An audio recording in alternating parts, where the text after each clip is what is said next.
안녕하세요. 시편 23편. 정말 우리에게 익숙한 노래죠.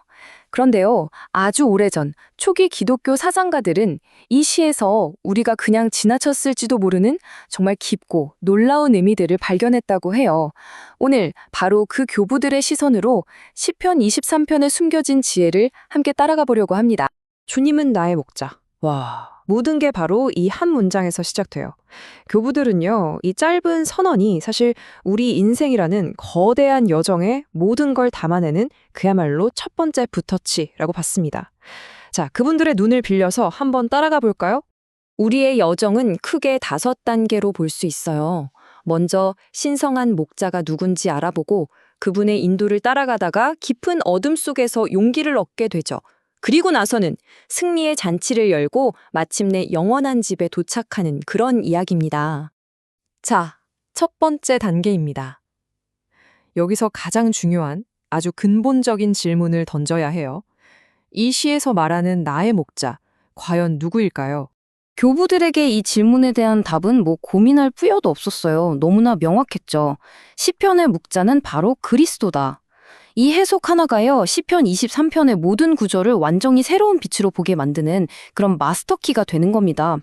바로 이게 그 핵심적인 연결고리입니다.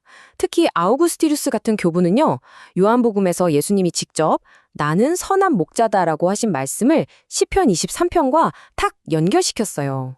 이렇게 되니까 시편 23편은 그냥 아름다운 시가 아니라 그리스도를 미리 보여주는 살아있는 예언이 되는 거죠. 정말 놀랍지 않나요? 자, 목자가 누구인지 알았으니까 이제 그분은 우리를 어디로 또 어떻게 이끄는지 살펴볼 차례겠죠? 여정의 두 번째 단계로 넘어가 보겠습니다. 교부들은요, 푸른 풀밭이나 잔잔한 물가를 그냥 예쁜 풍경으로 보지 않았어요. 그들에게 풀밭은 우리 영혼의 양식이었고요. 저 잔잔한 물가는 우리를 깨끗하게 씻어주는 세례의 물을 상징하는 아주 깊은 의미를 담고 있었던 거죠. 근데 여기서 진짜 중요한 포인트가 있어요. 아우구스티누스가 이걸 강조했는데 목자가 우리를 의로운 길로 이끄는 이유가 우리가 잘나서가 아니라는 거예요. 오직 주님의 이름을 위해서. 이게 뭘 의미하겠어요? 우리에게 겸손함과 그분께 전적으로 의지하는 법을 가르쳐주는 거죠. 그렇죠. 어떤 인생 여정이든 어두운 골짜기는 있기 마련이잖아요. 이제 시편은 우리를 바로 그곳, 우리 삶에서 가장 깊고 힘든 시련의 순간으로 데려갑니다. 죽음의 그늘 골짜기, 이 단어들이 주는 무게감이 느껴지세요? 이건 정말 인간이 마주할 수 있는 가장 근본적인 두려움을 담은 표현이 아닐까 싶어요. 하지만 시편은 이 두려움에서 이야기를 끝내지 않아요. 바로 이어서 말하죠. 주님께서 저와 함께 계시니 저는 무서워하지 않습니다. 결국 어둠 그 자체보다 더 강한 건 바로 목자가 나와 함께 있다는 것, 바로 그 임재에 대한 믿음인 거예요. 그러면 그 위로가 구체적으로 뭘까요? 카시오도루스 같은 교부들은 목자가 들고 있는 두 가지 도구에 주목했어요. 바로 막대기와 지팡이죠. 막대기는 때로는 아프지만 우리를 잘못된 길에서 돌이키게 하는 권위, 일종의 훈육 같은 거예요. 반면에 지팡이는 넘어져도 일으켜주고 부드럽게 이끌어주는 지지와 위로를 상징하죠.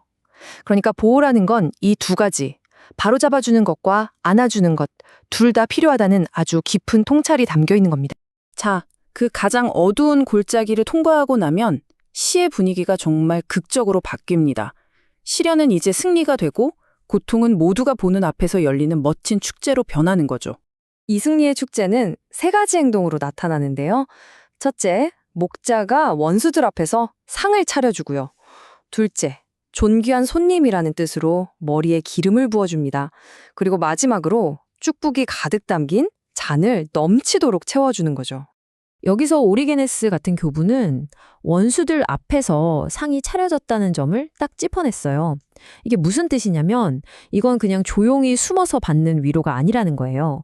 악에 대한 영적인 승리를 모두 똑똑히 봐라 하고 만천하에 선포하는 그런 상징적인 잔치라는 거죠.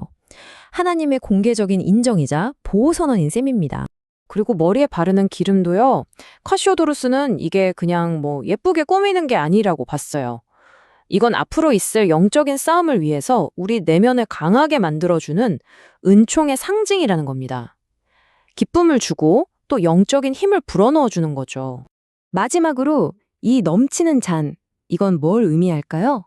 이건 말 그대로 영적인 취함을 뜻해요. 하나님의 임재가 주는 기쁨과 풍요가 너무 커서 마치 거기에 흠뻑 취하는 것 같은 상태를 말하는 거죠. 그분의 축복은 그냥 이 정도면 됐다가 아니라 우리의 상상을 훌쩍 뛰어넘어 차고 넘치는 그런 스케일인 겁니다. 자, 그럼 이 모든 인도와 보호, 그리고 이 화려한 승리의 잔치, 이 모든 것들은 결국 우리를 어디로 데려가는 걸까요? 드디어 여정의 마지막, 우리의 최종 목적지에 도착했습니다. 저는 주님의 집에 영원토록 살 것입니다. 바로 이 마지막 약속이 지금까지 우리가 걸어온 모든 여정, 푸른 풀밭에서부터 죽음의 골짜기까지 그 모든 길에 의미를 부여해 줍니다. 아, 모든 길은 결국 집으로 돌아오기 위한 거였구나 하고 깨닫게 되는 거죠. 여기서 카시오도루스는 주님의 집이 그냥 어떤 건물을 말하는 게 아니라고 봤어요. 이건 다가올 하나님 나라, 그 자체를 의미한다는 거죠.